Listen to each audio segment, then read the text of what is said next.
So today we are going to study our next topic, that is anti-malarial agents. So first thing, what is malaria? As you know, the malaria, it is the most important parasitic disease of humans, causing hundred of millions of illnesses and probably over a million deaths each year. This malaria generally caused by Plasmodium protozoa. As we know, this malaria is generally caused by Plasmodium protozoa. Malaria is generally occur because of the mosquito, that is the Anopheles mosquito, right? Around 300 to 500 million clinical cases of malaria observed per year. How many clinical cases are observed of malaria per year? That is around 300 to 500 million, which is a very huge amount of population. 300 to 500 million clinical cases of malaria are observed per year, and having mortality rate of around 1.5 to 2.7 million per year. So mortality rate is also high, that is 1.5 to 2.7 million per year. People are died because of the malaria. So as we have discussed, that is malaria in humans, it is caused by a species called as the Plasmodium protozoa. Now these parasites, the Plasmodium protozoa, these parasites, what they do, they spend an asexual phase in a man and a sexual phase in female Anopheles mosquito. Now there are several species of this Anopheles mosquito, but there are only 4 species which infect man. There are only 4 Plasmodium species which infect the human beings for the malaria. Now, which are these 4 Plasmodium species? That is the Plasmodium vivax, Plasmodium falciparum, Plasmodium ovale, and Plasmodium malaria. So these are the 4 Plasmodium species, and because of this, malaria occurs. Now, next we'll study the life cycle of malaria or life cycle of the Plasmodium. So what is the life cycle of the malarial parasite? So this is the life cycle of malarial parasite. So what exactly it is? That is which I have discussed with you, that is the malaria is caused by the Anopheles mosquito, generally the female Anopheles mosquito. All right, malaria is caused by the female Anopheles mosquito. Now this female Anopheles mosquito, they feeds on the vertebrate blood. Vertebrate blood means what? That is our blood, right? The human being's blood. So this female Anopheles mosquito, they feeds on the vertebrate blood. Now this malaria is initiated through the bite of the infected female Anopheles mosquito. Once that female Anopheles mosquito bite, then the malaria is initiated. So how it is get initiated? That is, once the female Anopheles mosquito bite, it releases some sporozoites into the blood. It releases some sporozoites into the blood, which is shown in this diagram, right? Female Anopheles mosquito bite and it releases sporozoites into the blood. So this is the first step. Then within 1 to 2 hours, the sporozoites get enter into the parenchyma cells of the host liver. These sporozoites then enter into the sporozoites get enter into the parenchyma cell of the host liver. So what is the time duration? The time duration is of 1 to 2 hours. Means after the biting of the female Anopheles mosquito to the human beings, the sporozoites get enter into the parenchyma cell of the liver within 1 to 2 hours. Then later on, through repeated nuclear division, the sporozoites multiply and develop into the schizons. So here it have mentioned that is these sporozoites get multiplied into the small schizons, right? Then after 10 to 16 days, this liver cell rupture and result in release of approximately 20,000 merozoites into the blood circulation. What happened? So what is the first step? That is the female Anopheles mosquito bite to the human beings. After biting, within 1 to 2 hours, sporozoites get enter into the parenchyma cell of the liver cell.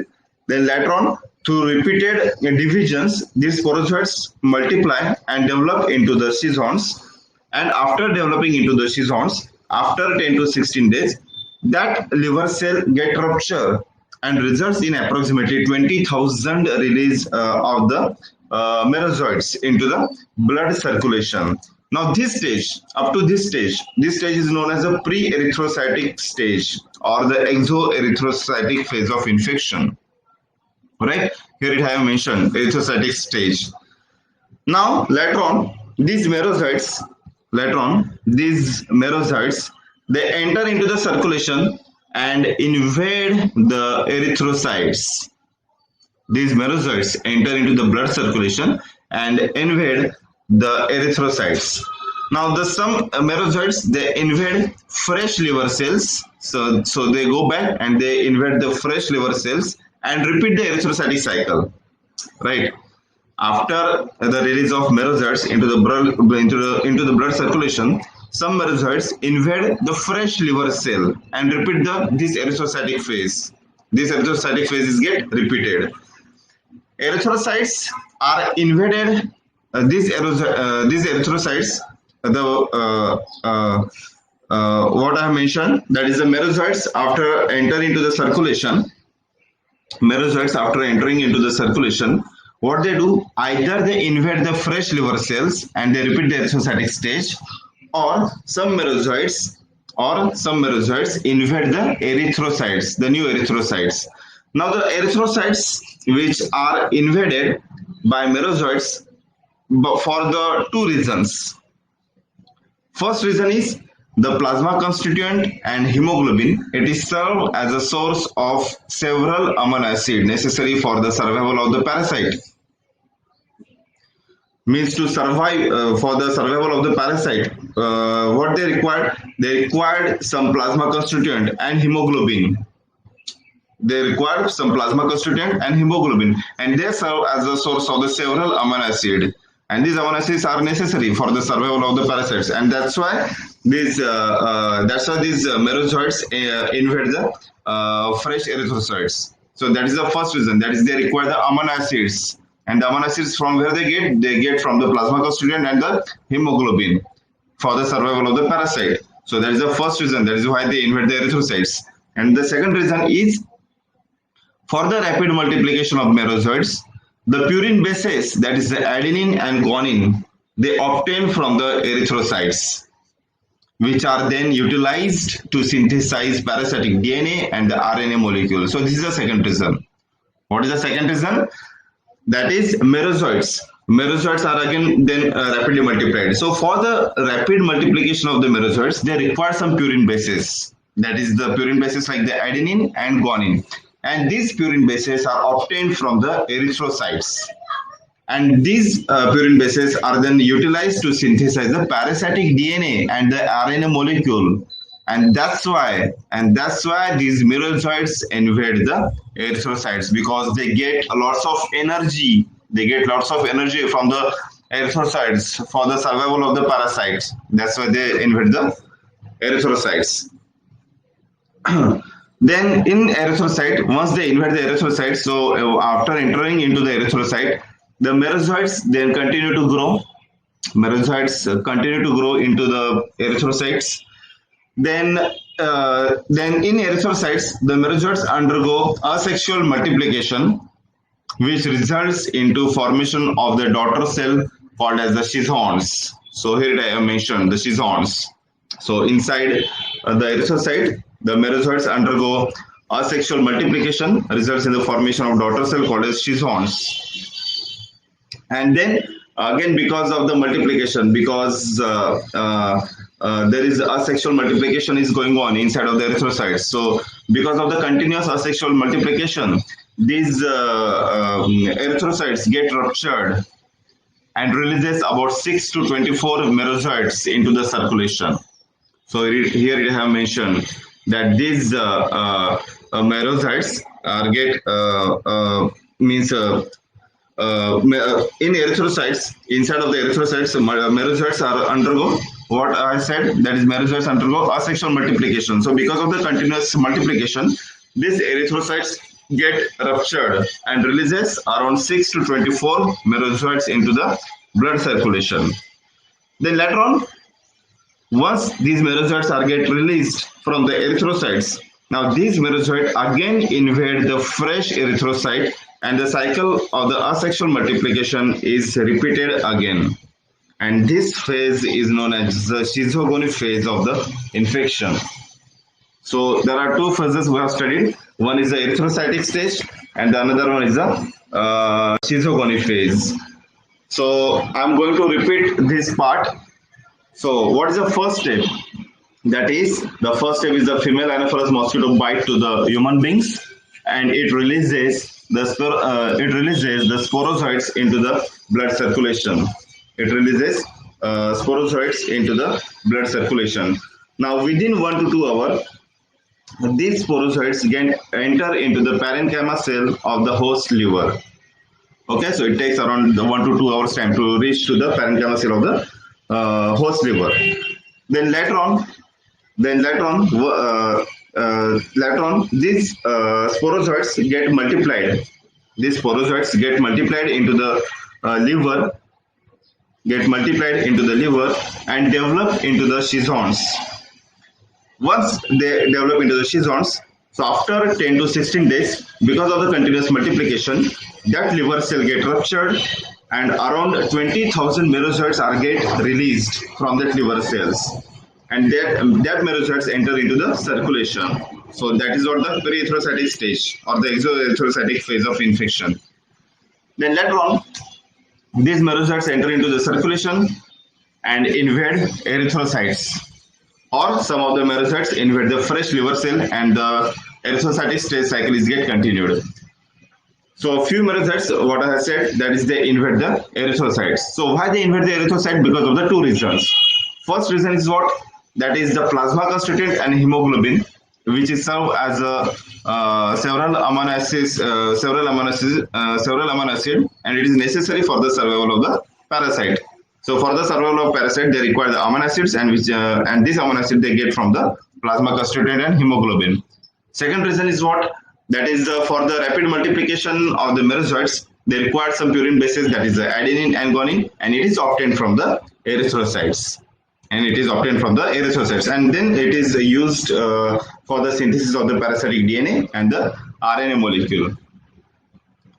That's why they invade the erythrocytes. So once they invade the erythrocyte, means what? They enter into the erythrocyte, and after entering into the erythrocytes, the merozoites are continue to grow. Once they continue to grow over there, so there is a rapid multiplication of the merozoite takes place, and after a certain period of time, because of the continuous multiplication, again the erythrocytes get ruptured, and around 6 to 24 merozoites are enter into the circulation. Once enter into the circulation, then again that merozoite again invade the fresh erythrocyte. Why they invade the fresh erythrocyte?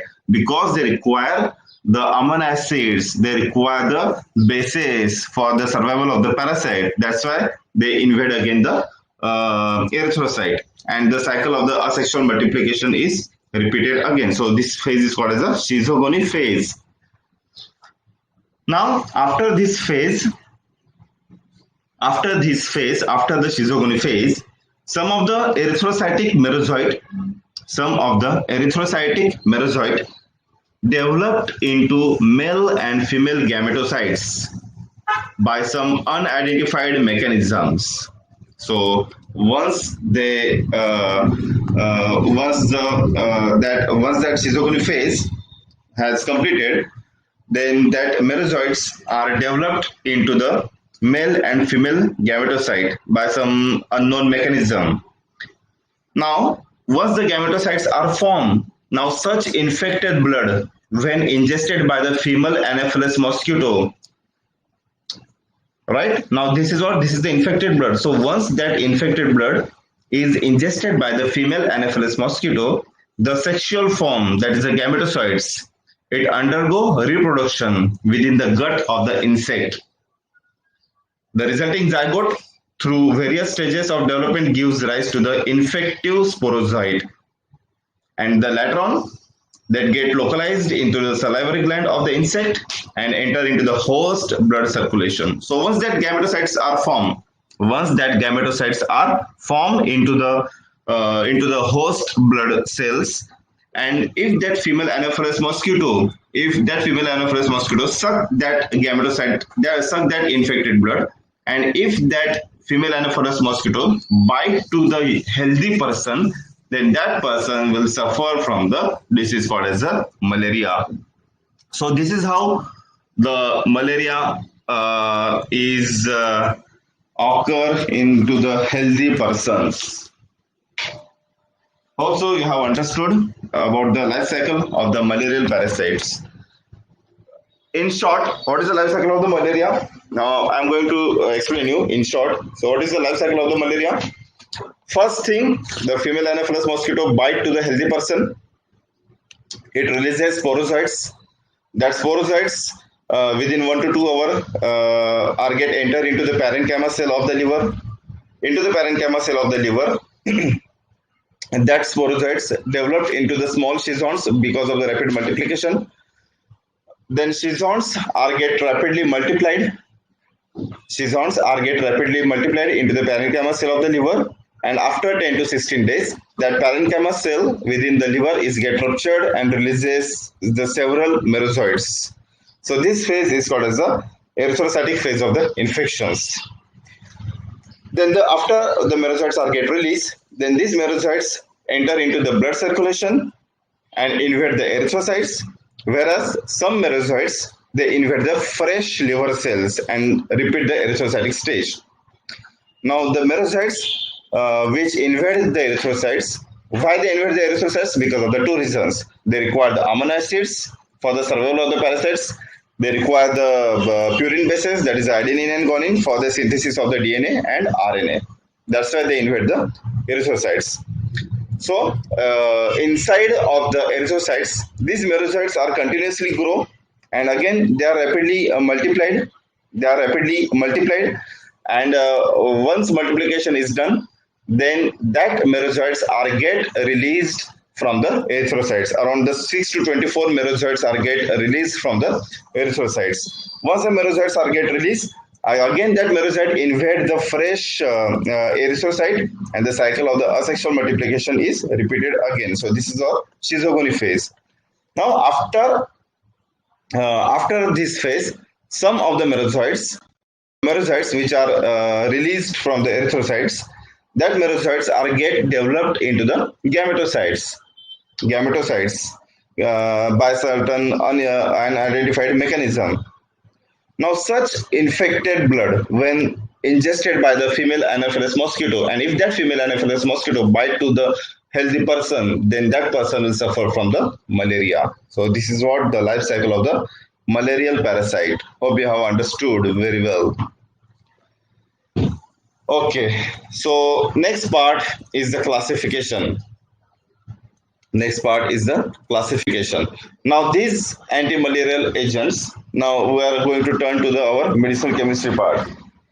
So these anti-malarial agents are classified into the several classes. The first class is the 4-aminoquinolines. Examples are chloroquine and the amodiaquine. Second class is the quinoline methanol. Example is mefloquine. Third class is cinchona-alkaloid. Example is quinine and quinidine. Next class is the biguanides. Example is proguanil. Next class is the diaminopyrimidines. Example is pyrimethamine. Next one is the 8-aminoquinoline. Example is primaquine. Next one is sulfonamides and sulfone. Example is sulfadoxine. Next one is antibiotics. That is the tetracyclines and doxycycline. Then the next one is the artemisinin and its derivatives like the artesunate, artemether, arteether. Next one is the amino alcohols. That is the halofentrin and the lumefantrine. Next one is the naphthoquinone, that is the atovaquone. So these are the few classes of the antimalarial agents. So we're going to see one by one class. So quinine.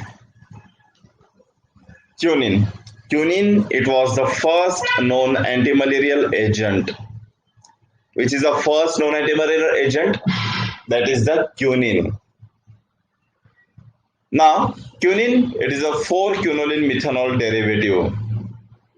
We know the nucleus, quinoline nucleus. We know the quinoline nucleus. So, to that quinoline nucleus, at the 4th position, methanol group is there. So, quinine, it is a 4-quinoline methanol derivative bearing a substituted quinacridine ring. We are going to see the structure in the next slide. Okay, just see the theoretical part. So quinine was the first antimalarial agent, and it is a 4-quinoline methanol derivative having a quinacridine ring. Now these quinines are isolated from the bark called as the quincuna. Later on, it is called as the cinchona. So these quinines are isolated from the cinchona bark. Initially, this quinine was available in the aqueous form, in the aqueous solution. So to treat malaria, the aqueous solution of quinine is given. Now the alkaloid, the cinchona-alkaloid derived from the bark quinine was isolated in the mid-1920s. Quinine is a very bitter substance and has been used by the millions of the malaria sufferers.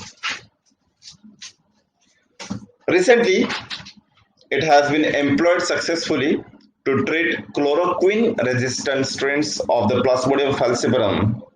So this quinine drug is given to those patients who are resistant to the chloroquine against the Plasmodium falciparum species.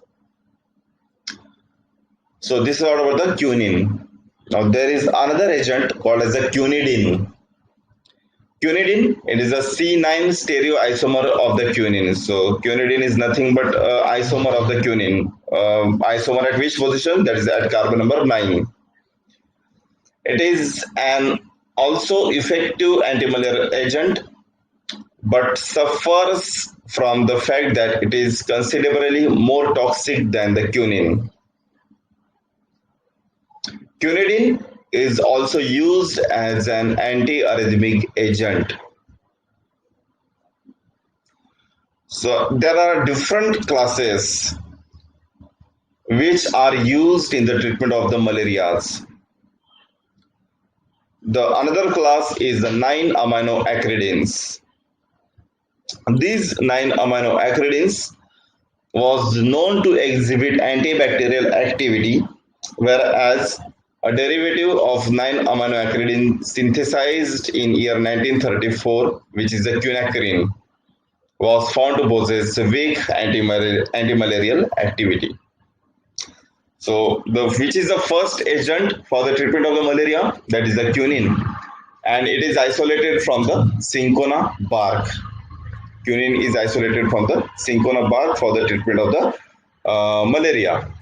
When the quinine is used in those patients who are who produce the chloroquine resistant strains of the Plasmodium falciparum species. After quinine, there is another agent called as a quinidine. So quinidine is nothing but a stereoisomer of the quinine at carbon number 9. But quinidine is more toxic than the quinine, and hence it is less effective than the quinine. So there is another class. The another class is the 9-aminoacridins, which is the agent in the 9-aminoacridin, that is the quinacrine. It also possesses a weak antimalarial activity. Now, this is the structure of the quinacrine, which is belonging to the class of 9-aminoacridins. Okay, so this is the structure of the quinacrine. Now, when the World War II begins, the army persons or the persons when the World War II begins, the army person, they suffering from a tension. What is the tension? That is, there is an interruption in the supply of the cinchona bark from the East Indies region. So what they do means they are not getting the cinchona bark from the East Indies region. So what they have to do for the treatment of the malaria, because initially before several years, malaria is one of the common disease, and as I have discussed with you, around 300 to 500 million per cases observed per year of the malarias, and the mortality rate is also very strong. There is 1.5 to 3 million per year. Persons are died because of the malaria. Populations are died because of the malaria. So before previous years, the malaria is very common disease. So because of the shortage of the cinchona bark in the World War II, they all are suffering from the tension. So how to treat the malaria? So what they do? They derivatize the quinacrine. How they derivatize the quinacrine? That is, they start the study about the activity of the quinine. They start the study about the activity of the quinacrine.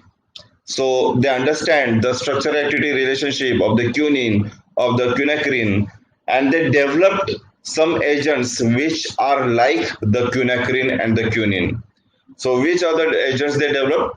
That is, the class is the 4-aminoquinolines. And the agents of the 4-aminoquinolines are the chloroquine, then the hydroxychloroquine. So these are the agents, chloroquine and the hydroxychloroquine, which are having the structural similarity with the quinacrine. Okay, so now these agents are used in the treatment of the malaria, chloroquine and the hydroxychloroquine.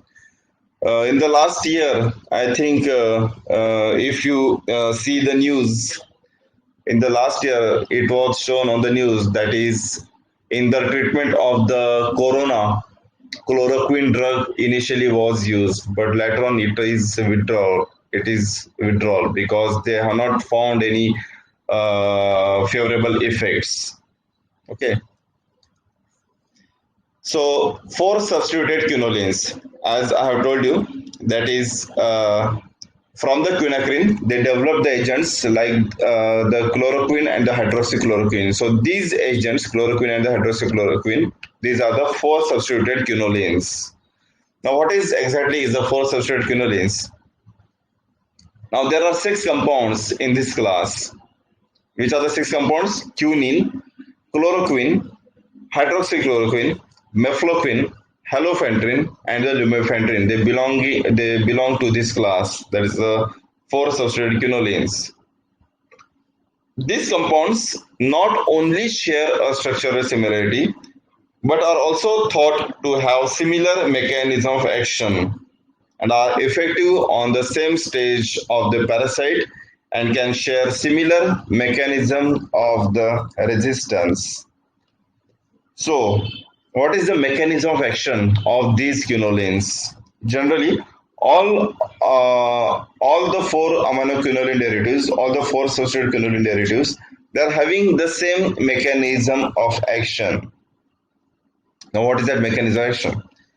That is, inside the red blood cells, inside the red blood cells, the malarial parasite that inside the red blood cell, the malarial parasite, it degrade hemoglobin to acquire amino acids. So in the life cycle of malarial parasite we have studied, that is for the survival of the parasite they require amino acids. So from where they will get the amino acids, that is from the hemoglobin. So inside the red blood cells, the malarial parasite degrade hemoglobin to acquire essential amino acid, which the parasite require to construct its own protein, because we know that is proteins are made up of the amino acids, and for the survival of the parasites they require the amino acids. Once they will get the amino acids from our red blood cells, they will construct their own protein, and again amino acids are required for the energy metabolism. Now during this process, now which process, that is during the acquisition of the amino acids from our red blood cells, during the acquisition of the amino acids from our red blood cells. So during this process, the parasite produces toxic and soluble molecule called as the hem. Okay, during the acquisition of the amino acids from our red blood cell, the parasite produces toxic and soluble molecule called as the hem. Now this hem moiety, it is consist of a porphyrin ring called as the Fe2, that is the iron, Fe2 protoporphyrin 9. In short, it is called as Fp. Okay, what the hem moiety is consist of? The hem moiety is consist of the porphyrin ring called as the Fp. Now, as I have told you, that is during the acquisition of the amino acid from the red blood cell, the parasite produces the toxic molecule called as hem. Now this hem molecule is toxic for the parasite as well. So to avoid destruction by this hem molecule, what parasite do? The parasite biocrystallizes hem to form hemozoin.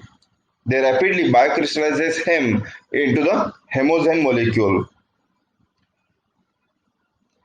The hemozoin molecule, now it is a non-toxic molecule, and this hemozoin collects in the digestive vacuole as insoluble crystals. Are you getting me? What I am trying to tell you? What is the mechanism of action? Still, the mechanism of action is not started. What I am going to tell you, that what parasite do in our red blood cells. What they do, that is the parasite acquire the amino acids from our red blood cell. Why they acquire amino acids? For their survival. But while the acquisition of the amino acids, this parasite produces the toxic molecule called as hem. Now this hem molecule is toxic for the survival of the parasite. So what they do, they biocrystallizes this hem molecule into the hemozoin, which is a non-toxic molecule. Now quinine come into the focus. This quinine enters RBC, and the quinine enters RBC. They inhibit parasite cell and digestive vacuole by simple diffusion. This quinine molecule caps hemozoin molecule to prevent biocrystallization of hem. What is the main action of the quinine? That is quinine molecule, it caps the hemozoin molecule to prevent biocrystallization of hem. If the biocrystallization of hem is inhibited, then what will happen? There will be a buildup of the hem molecule. If the hem molecule is built up, then as I have told you, that hem molecule is toxic for the survival of the parasite. Okay, so hem molecule is get built up. So quinine what do? Quinine bind to hem to form quinine FP complex, and this complex is toxic to cell. It disrupts membrane function. and results in the cell lysis. And ultimately, parasite cell autodigestion takes place. So this is what the mechanism of action of the our quinine. Are you getting me? What is exactly the mechanism? Again, I'm going. Okay, good, good. So again, I'm going to repeat the mechanism. What exactly is the mechanism? That is a malarial parasite inside of the red blood cell. Inside of the red blood cell, that parasite acquire the amino acid for the survival of the parasite. But during this process, the parasite produces the toxic molecule called as the hem. This hem molecule is toxic for the survival of the parasite, and this hem moiety consists of what? FP, which is a porphyrin ring. Now, to avoid destruction by the hem molecule, what the parasite do? The parasite biocrystallizes the hem molecule into the non-toxic molecule called as a hemozoin. Now, our quinine molecule come into the focus. Quinine enter into the red blood cell. Quinine enter into the red blood cell, and it cap the hemozoin molecule. Once it cap the hemozoin molecule, then the degradation of hem or the biocrystallization of hem to the hemozoin is get inhibited. So what will happen? There will be a buildup of the hem molecule. So the quinine form a complex with the hem molecule, and it destroy that parasitic cell. So that is what simple mechanism of our 4 substituted quinolines. So whatever the classes I have mentioned, mefloquine, chloroquine, halofentrin, lumefantrine, so all are having the same mechanism of action.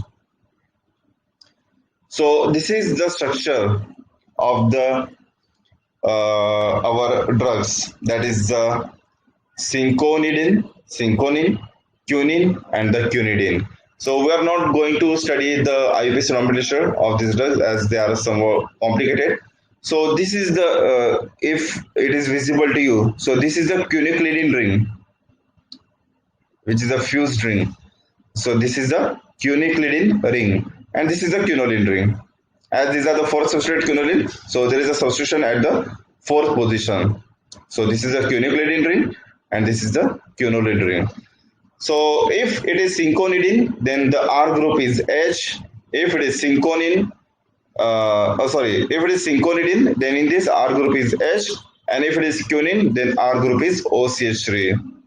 Now in this structure, if it is H, then it is cinchonine, and if it is OCH3, then it is quinidine.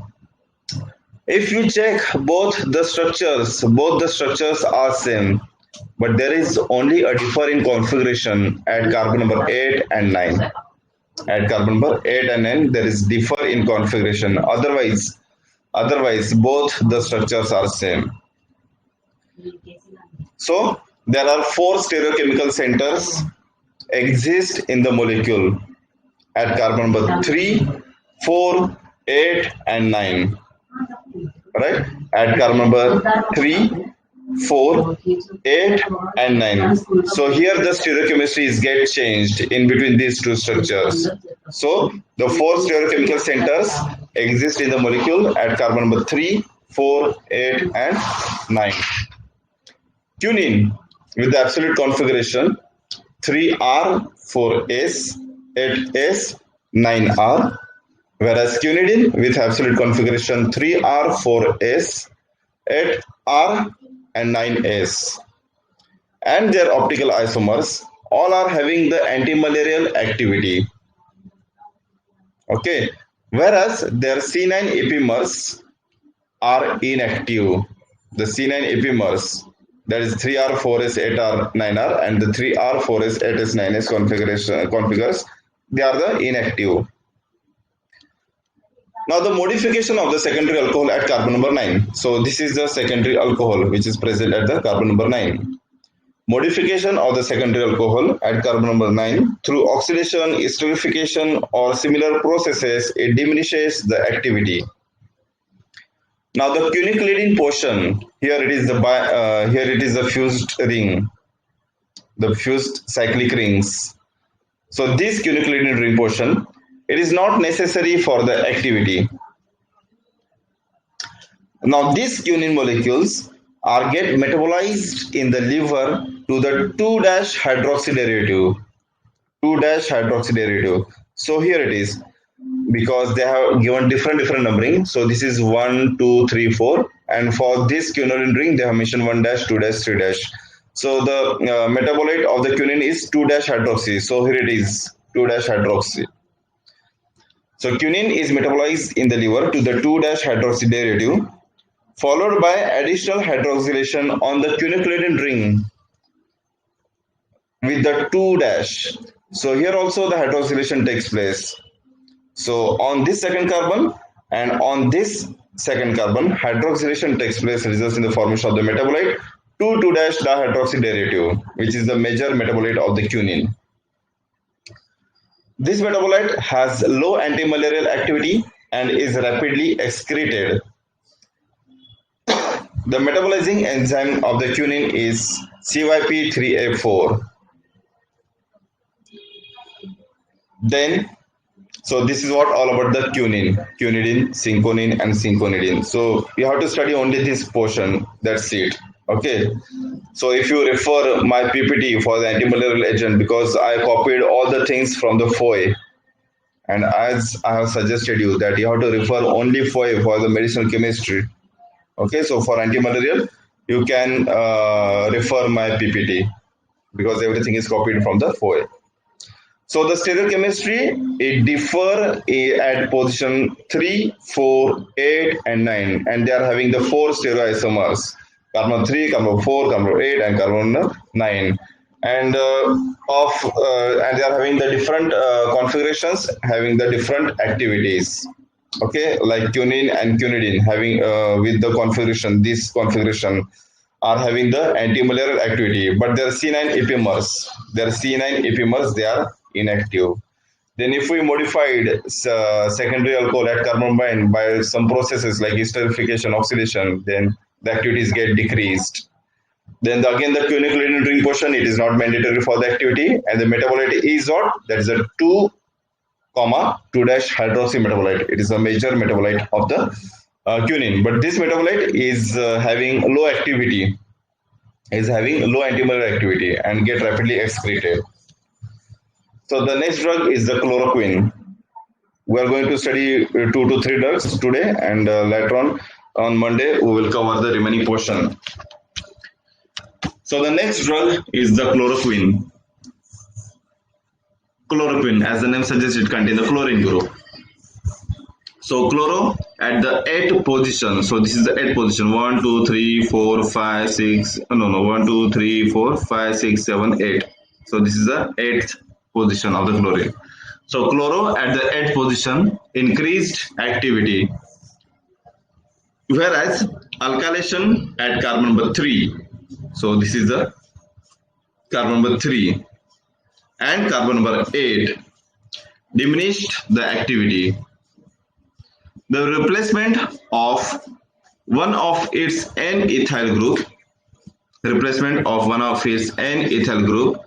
with hydroxyethyl produced hydroxychloroquine, a compound with reduced toxicity that is rarely used today except in class of rheumatoid arthritis.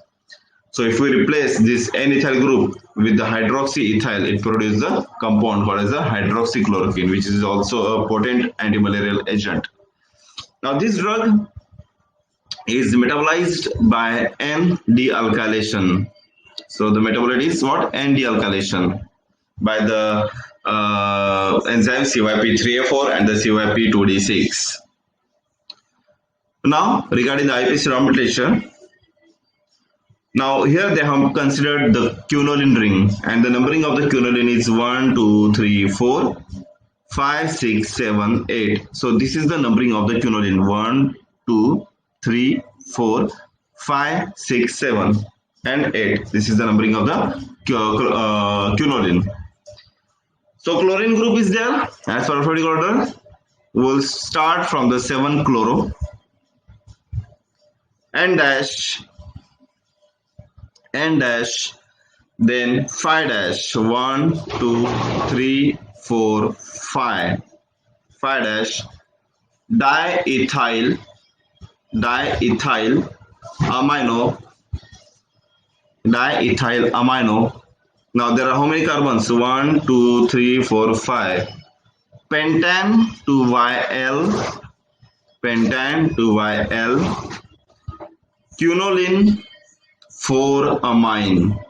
Quinoline 4-amine. So this is the simple IUPAC nomenclature of the chloroquine. How many carbons are here? 5 carbons. 1, 2, 3, 4, and 5. And thereby we mentioned pentane as a pentane over here. Again, I'll recall the IUPAC nomenclature. Repeat the IUPAC nomenclature of the chloroquine. That is, start from the 7-chloro, then N dash 5 dash diethyl amino pentane 2YL quinoline 4-amine. So this is IUPAC nomenclature of the chloroquine. Now next one is the mefloquine. Again, I'm going to recall you, that is, the mechanism of action is same. What is the mechanism of action? That is heme, right? They inhibit the biocrystallization of the heme into the hemozoin. That is the mechanism of action of all these 4 substituted quinolines. So this is the structure of the mefloquine. Once we finish the mefloquine, we will stop today's lecture. Remaining portion of the antimalarial agent will study on the Monday. Okay, so again, this is the 4 substituted quinolines. So here there are 2 groups, that is CF3 and the CF3 on the position 2nd and 8th position. So we'll start from this position. So it is 2,8 bis trifluoromethyl, 2,8 bis trifluoromethyl quinoline 4YL, quinoline 4YL, piperidine. This ring is called as piperidine 2YL, and there is a functional group called as methanol. There is a functional group called as methanol. In the previous structure, the functional group was amine. The functional group was amine. In this structure, the functional group is methanol. There is a carbon, and to that carbon, hydroxy group is attached. Means what? It is an alcohol. Which alcohol? That is a methanol. These mefloquines are rapidly oxidized and results in the formation of this metabolic product. There is the formation of this metabolic product. That is a carboxylic acid is get attached to over here. So this is the oxidative product of the mefloquine. So next drug is the halofantrine.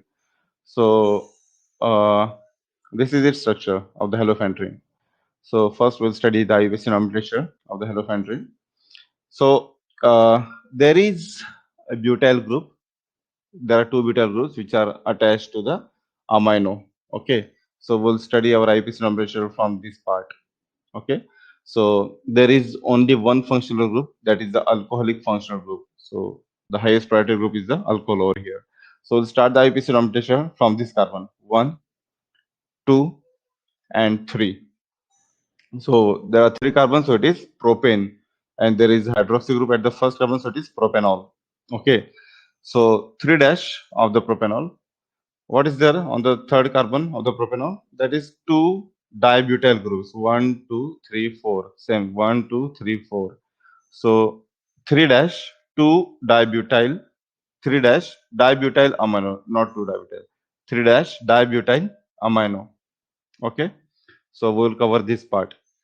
So 1 dash, 1 dash of propanol. What is there on the 1 dash? 1 dash. So this is the ring. What is the name of this ring? That is a phenanthrene ring. So we have to nomenclate the substituents which is attached to this phenanthrene ring. So after 1 dash, 1, 3 dichloro, 1, 3 dichloro, 1, 2, 3, 4, 5, and 6. Oh sorry. Okay, so 1, 3 dichloro, then 6 dash. So the numbering will start from this position. So 1, 2, 3, 4, 5, 6. So 1,3-dichloro, 6-trifluoromethyl. Then the overall structure is phenanthrene, 9YL. The numbering is what? 6. Then after 6, 7, 8, and 9. So phenanthrene, 9YL. And the remaining portion, that is our alcoholic group, that is the propanol, propan 1-all. So this is what the IUPAC numerator of the halofentane. And this halofentane is get metabolized into the des-butyl halofentane. Into the des-butyl halofentane means what? Des-butyl means what? That is one of the butyl group is removed. One of the butyl group will be removed. Either this one or this one. So that is our metabolite of the halofentane. So halofentane, it is a member of the 9-phenanthrene methanol class. 9-phenanthrene methanol class. Halofentane is considered to be an alternative drug for the treatment of both chloroquine sensitive and chloroquine resistant Plasmodium falciparum malaria. So generally, the first line treatment for the malaria is what? That is the chloroquine. That is the first line treatment for the malaria. So if the species, the Plasmodium species, if they develop some resistance against the chlorine, against the chloroquine, then these types of drugs or the another class of the drugs will be given to the patient, okay, to treat the chloroquine resistant malaria. It is generally believed that halofentane acts through a mechanism similar to that of the 4-aminoquinolines. So, what is the mechanism of action of the 4-aminoquinoline? So, what we have studied on the yesterday, that is the mosquito. What the mosquito do? That is, while consuming the amino acids from the host cell, it releases heme, and that heme is toxic for the survival of the parasite. So what parasite do? It biocrystallizes that heme into the non-toxic product called as the hemozoin. So what is the mechanism of action of the 4-aminoquinones? That is, they inhibit the biocrystallization of the heme into the hemozoin. So what will happen? So there will be a buildup of the toxic heme, and it results in the breakdown of that cell. Okay, so that is the mechanism of action of the 4-aminoquinoline. So halofentane also follow the same mechanism of action as of the 4-aminoquinoline, and the metabolism is given above. That is, this drug is metabolized to des-butyl halofentane by the enzyme CYP3A4. So this is what about the halofentane. Then the next one is the lumefantrine.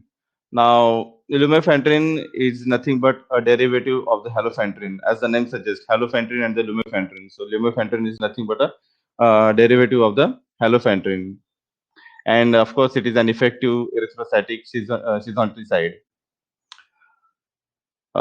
Generally, this lumefantrine drug is given in combination with artemether in the treatment of the multi-drug resistant Plasmodium falciparum. Okay, these lumefantrine drug generally given with the artemether for the treatment of the multi-drug resistant Plasmodium falciparum. So this is its structure of the lumefantrine. So we'll check out the IUPAC nomenclature. Again, there is the same group as halofentane, that is a dibutyl amino. So we'll start from that dibutyl amino, and again the functional group is same, that is alcoholic functional group, because this is the derivative of the halofentane. So most probably it contains the same structure as the halofentane. So we'll start with the 2 1 2. So 2 dibutyl amino, then 1 1 then we have to count this structure. The name of this structure is the fluorine. Here it is given. The name of the structure is the fluorine. Okay. So after 1 2,7 dichloro. Okay. 2,7 dichloro. The numbering will start from this carbon: 1, 2, 3, 4, 5, 6, 7, 8, 9. This is its numbering: 1, 2, 3, 4, 5, 6, 7, 8, and 9. So this is the numbering of this fluorine ring. Okay. So after 1 after 1 2,7 dichloro. Then we'll nomenclate this ring later on because we have to nomenclate this ring. So 9 dash 4 chloro. There is only one carbon, so we're not going to count that carbon. So after 9 dash 4 chlorophenyl, then methylidine, then 9H fluorine, 9H fluorine, 4YL, ethanol. Why they are called 4YL? Because they start the numbering from this carbon. They start the numbering from this carbon. So 1, 2, 3, 4. Okay, of course, before a few minutes, I have started the numeration from this carbon, but we have to start the numbering from this carbon. Why we have to start the numbering from this carbon? Because it gives the lowest priority to this substitution, to these substitutes. This gives the lowest priority. Okay, so 1, 2, 3, 4, 5, 6, 7. If you count from this carbon, then the position of the chlorine will be second and seventh. If we count from this carbon, then the position of the chlorine will remain same, that is the 2 and 7. But the position of these substituents go so far, and we have to give the lowest possible number to all the substituents, and hence we'll start the numbering from this carbon 1, 2, 3, 4, and hence it is 4YL. So after 4YL, it is ethanol, ethane 1-ol or ethanol. Okay, so this is what about the lumefantrine. Again, I'm going to recall the IPC nomenclature of the lumefantrine. Okay, so it is, we'll start from the functional group. So 1, 2, 2 dash dibutyl amino. Then after 1 dash 2, 7 dichloro, 9 dash 4 chlorophenyl methylidine, 4 chlorophenyl methylidine. Then 9H fluorine ring, 9H fluorine, 4YL ethane 1-ol, ethane 1-ol. So this is the IPC nomenclature of the lumefantrine. Then the next class is the 8 aminoquinolines. So till we have studied the 4 aminoquinolines, now we'll start our next class, that is the 8 aminoquinolines. So there is one drug called as the primaquine in this class 8 aminoquinolines. So Pamaquine was the first drug of the 8 aminoquinolines, and then later on Pamaquine is replaced by the primaquine. Okay, so Pamaquine and 8 aminoquinoline was first introduced for treatment of the malaria in year 1926 and has since been replaced with primaquine. Primaquine is active against latent tissue forms of Plasmodium vivax and Plasmodium ovale, and it is active against the hepatic stages of the Plasmodium falciparum. The drug is not active against the erythrocytic stages of the parasite, but does possess gametocidal activity against all strains of the Plasmodium. Means what? This drug is not active only for the erythrocytic stage, but again it poses some action at the gametocidal stage. So this is the metabolic product of the primaquine. So this primaquine is metabolized into the carboxyprimaquine and the N-acetyl primaquine. These are the metabolic product of the primaquine. One is the carboxyprimaquine and the another one is the N-acetyl primaquine. And here is the structure of this primaquine. So what is the metabolic product? That is the carboxyprimaquine and N-acetyl primaquine. That is its metabolic products. So this primaquine generate ROS, that is the reactive oxidative species, via an auto-oxidation of the 8 amino group. So here is the 8 amino group, 1, 2, 3, 4, 5, 6, 7, 8. So this is the 8 amino group. Okay, so this primaquine generates some oxidative radicals via an auto-oxidation of the 8 amino group. As a result, cell destructive oxidants such as hydrogen peroxide, then superoxide, and the hydroxyl radical can be formed and leading to oxidative damage to critical cellular components.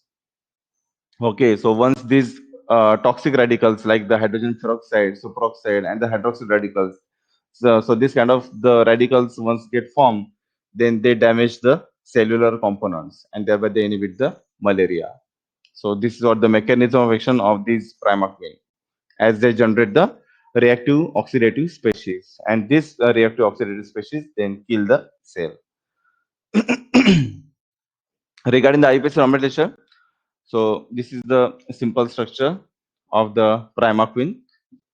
Okay, so as I have informed you that this is the drug come under the class of the 8-aminoquinoline. So the first drug was pharmaquine, and that pharmaquine is replaced by the primaquine. So pharmaquine is not in our syllabus, so we'll discuss only about the primaquine. So this is its structure. This is the structure of the your primaquine. Okay. So the IUPAC nomenclature start from this nitrogen, that is N dash 1, 2, 3, 4, 4 dash. Then 6-methoxy. So start the numbering of the quinoline from this nitrogen. 1, 2, 3, 4, 5, 6. 6-methoxy quinoline 8YL. 8YL. Then how many carbons are there? 1, 2, 3, 4, 5. 1, 2, 3, 4, 5. So it is pentane 1, 4. 1, 2, 3, 4. Amine groups are present at position 1 and position 4. So it is pentane 1, 4 diamine. Okay, so this is the IUPAC nomenclature of the primaquine. Okay, then the next drug is the pyrimethamine. Pyrimethamine is the DHFR inhibitor. Pyrimethamine is the DHFR inhibitor. The higher affinity for binding to the DHFR of Plasmodium than to the host enzyme. Okay, the higher affinity of this drug is for binding to the DHFR of Plasmodium than to the host enzyme. So this drug particularly bind to the DHFR enzyme of the Plasmodium species than to the host enzyme. Host enzyme means what? That is our body's enzyme. So this drug particularly act only on the DHFR enzyme of the Plasmodium species. So this is what having the selective action on that DHFR enzyme of that Plasmodium species. Okay, what is the full form of the DHFR? That is the dihydrofolic reductase. That is the full form of the DHFR. So these pyrimethamine drugs generally given with the combination with the sulfadoxine, as they block the dihydrofolate synthesis by blocking the incorporation of PABA into the dihydrofolate, which produces sequential blockage of the tetrahydrofolate synthesis. So I think we have studied this mechanism of action in the previous lectures. Okay, not in the antimalarial reagent, but in the previous lecture we have studied the antibiotic chapter. So in that antibiotic chapter we have studied this mechanism of action. That is, what is the mechanism of action? That is, they block the incorporation of PABA into the dihydrofolate, and thereby they block the dihydrofolate synthesis. Once the dihydrofolate synthesis is get blocked, then the cells or the malarial parasite is not going to synthesize its own cells material. So this is the mechanism of the pyrimethamine. So this pyrimethamine is given in combination with the sulfadoxine. So this is its drug, the pyrimethamine drug. So we'll see its IUPAC nomenclature. Okay. So there is a ring called as, the name of the ring is the pyrimidine ring, as it is a 6-member ring having double bonds and the 2 nitrogen. The position of the nitrogen is at first and the third. So this is the pyrimidine ring. Okay. So we'll start with the pyrimidine ring. Okay. So we'll start the numbering from this nitrogen atom, because So if we start from this nitrogen, then we can give the lowest priority to this amino group. Okay. So 1, 2, 3, 4, 5. Okay. 1, 2, 3, 4, 5. So 5 dash 4 chlorophenyl, 5 dash 4 chlorophenyl, then 6 ethyl, 6 ethyl, pyrimidine, 2, 4 diamine, 1, 2, 3, 4. Pyrimidine, 2, 4 diamine. This is the simple IUPAC nomenclature and the simple structure of the pyrimethamine. So pyrimethane is what? It is a DHFR inhibitor and it blocks the synthesis of the dihydrofolate by blocking the incorporation of PABA into the dihydrofolate, and thus the parasite is not going to synthesize its own cell components. Then the next drug is the sulfadoxine. Sulfadoxine is also a potent inhibitor of the DHFR.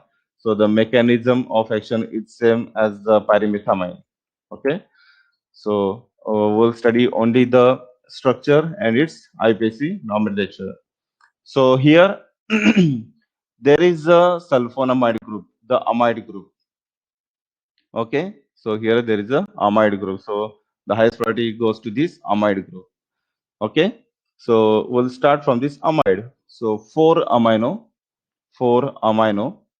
N dash, 4 amino, then N dash 1, 2, 3, 4, 5, 6. 5, 6 dimethoxypyrimidine 2YL. Okay, wait.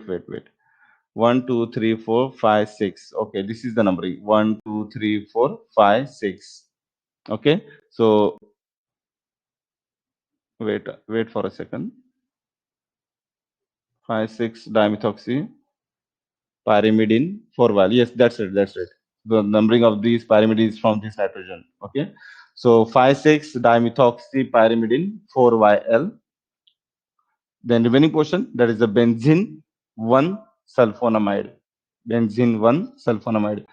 If you don't write the 1, then also it's okay. So you can directly write down as a benzene sulfonamide. Then it's also okay. So this is the IUPAC nomenclature of the sulfadoxine. Then there is another DHFR inhibitor. The name is the cycloguanyl. The name of the another DHFR inhibitor is the cycloguanyl. So again, the mechanism of action is same. So we'll study only the structure and its IUPAC nomenclature. So cycloguanyl. Okay, now here it is not a pyrimidine. It is 3 nitrogens are there at number 135. So it is 135 triazine. 135 triazine. Okay. So we'll start from this chlorine group. So 1 dash of this 135 triazine, 4 chlorophenyl, 1 dash, then 4 chlorophenyl, then 1, 2, 3, 4, 5, 6. 6, 6 dimethyl, 1, 6 dihydro, as there is a double bond is missing. So 1, 6 dihydro, 1, 3, 5 triazine, and the 2, 4, 1, 2, 3, 4, 2, 4 diamine. So this is the IUPAC nomenclature of the cycloguanyl. Then the next drugs are the atovaquone and the proguanyl. Atovaquone and the proguanyl. Okay. So first we will study its structure and its IUPAC nomenclature. So this is the structure of the atovaquone and this is the structure of the proguanyl. Okay, atovaquone and the proguanyl. Okay, so we'll start the IUPAC nomenclature first of the atovaquone. Okay, so 1, 2, 1, 2, sorry, 1, 2, 2 hydroxy, then 3 dash, 2 hydroxy, 3 dash, then 4 dash of this ring, 4 dash, which is the name of, what is the name of this ring? That is the cyclohexane ring. So 4 dash, then again 4 chlorophenyl, then cyclohexyl, 1, 4, 1, 4, dihydro naphthalene 1,4-dione.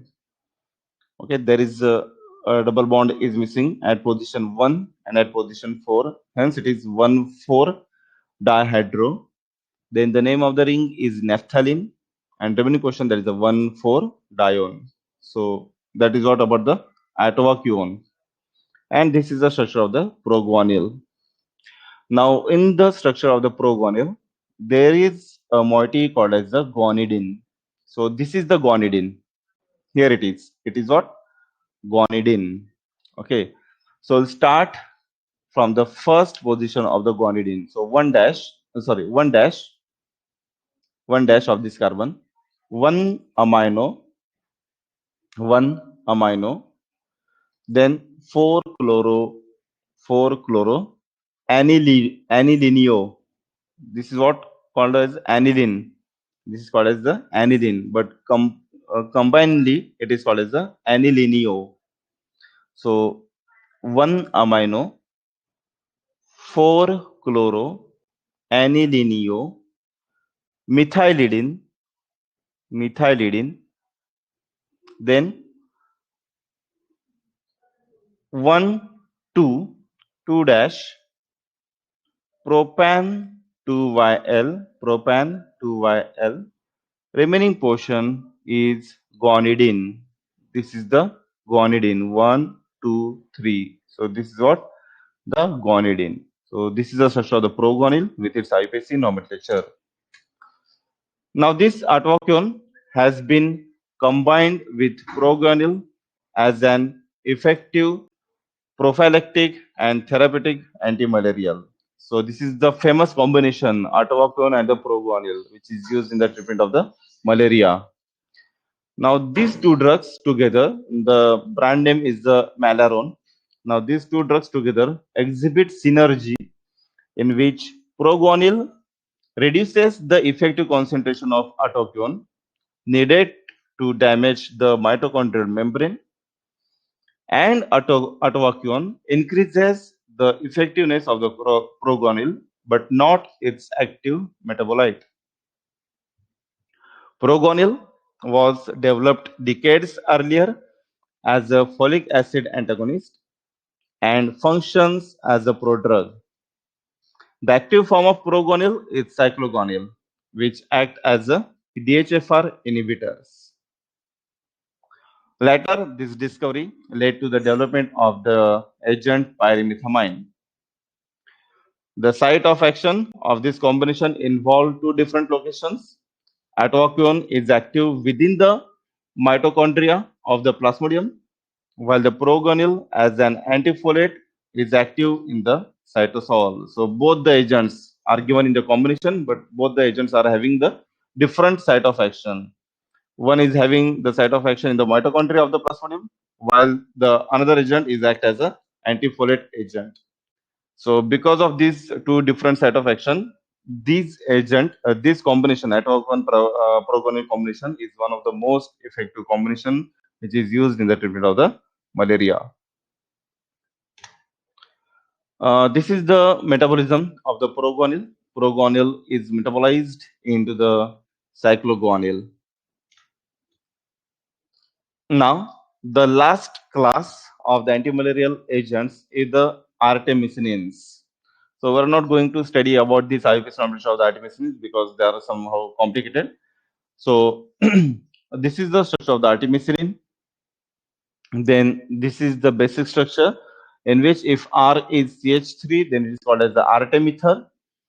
If R is ethyl group, then it is called as the arteether.